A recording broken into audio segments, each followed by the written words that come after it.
Kwanza ni mashindano mazuri kwa sababu timu ndogo zinapata nafasi kucheza na timu kubwa. Unajifunza vitu vingi.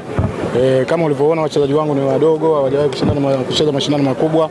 Wamecheza na timu kubwa kabisa, hii sio level yetu, lakini hawakuwa na uoga kwa kiasi hicho. Kwa hiyo haya yanatakiwa yaendelezwe kwa sababu yanatupa nafasi na sisi. Lakini tukizungumzia mchezo wa leo, Yanga hawakuweka kikosi chao chote, lakini wameonyesha mchezo mzuri. Na namshukuru Mwenyezi Mungu, si kwao wala kwetu ambapo tumepata majeruhi.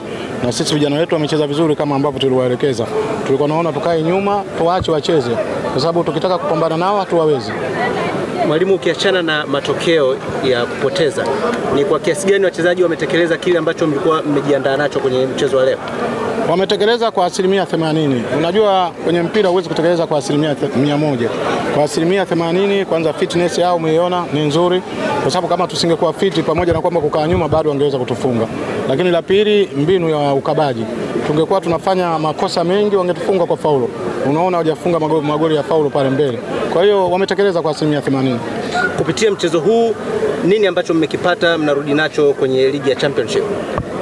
Ni kwamba sisi tuko kwenye nafasi mbaya kwenye Championship na niliingia katikati wakiwa nafasi ya 8 na kadiri ninavyo struggle, lakini bado wale walioko juu yangu na wao wanashinda, lakini kwa sababu nina michezo 5 nyumbani na nina pointi 40 na matumaini naweza nikasogea nikaingia kwenye playoff.